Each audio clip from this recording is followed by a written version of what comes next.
दोस्तों नमस्कार, मेरा नाम है गोपाल शाह और आप देख रहे हैं ग्राउंड सर्वे न्यूज़।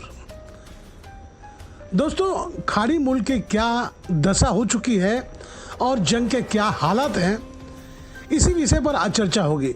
अमेरिका, इजराइल और ईरान वार में कुछ नया होने जा रहा है।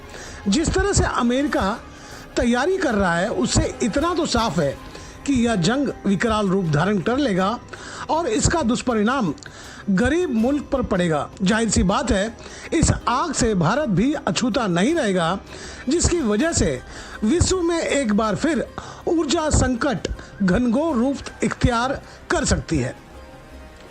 ताज़ा अपडेट में किस तरह की तैयारियां अमेरिका कर रहा है और नतीजे क्या होंगे और भारत के नागरिकों की किस तरह की तैयारी है, एक नज़र खबर पर। दुनिया को मंदी की आग में झोंकने वाला सनकी और तानाशाह डोनाल्ड ट्रंप और दूसरा एप्स्टीन का आका इजराइल दुनिया को जिस बर्बादी के राह पर झोंक चुका है, उससे विश्व को गहरा संकट का सामना करना पड़ेगा और इसमें एक बार फिर दुनिया भर के गरीब मुल्क और कमजोर तबका नरकीय जीवन जीने को मजबूर हो जाएंगे। अमेरिका ने 5 दिनों की अघोषित युद्ध विराम की घोषणा भले ही कर दी हो, पर अमेरिका और इजराइल पर यकीन करना ईरान को लगता है कि बड़ी भूल होगी और यही वजह है कि ईरान लगातार इजराइल पर मिसाइल दागे जा रहा है।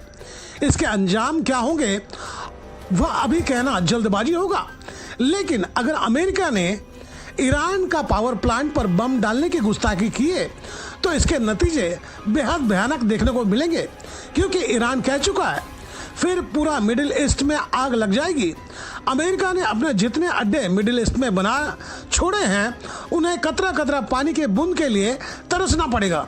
सोचिए कि मिडिल ईस्ट किस बहाने पर जाकर खड़ा हो गया है और इसकी भरपाई विश्व को ऊर्जा की किल्लत झेल कर चुकानी पड़ेगी।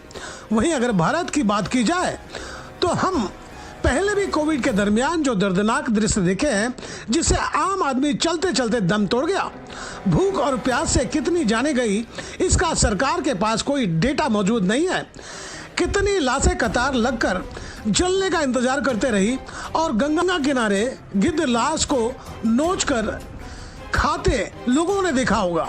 वह मंजर भारत के नागरिक नहीं भूले होंगे और उस वक्त हमारे विश्व गुरु ने ताली और थाली बजवा दी थी।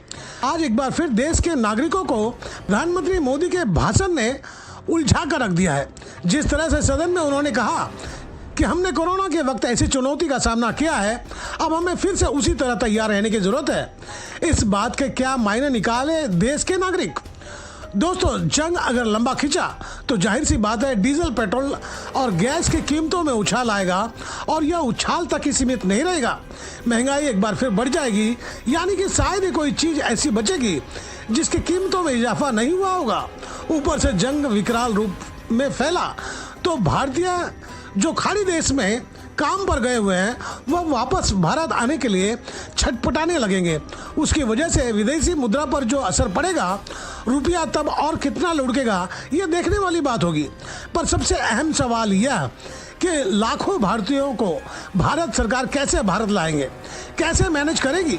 सरकार की तैयारी पहले भी आप देख चुके हैं, आगे भी आप देखेंगे।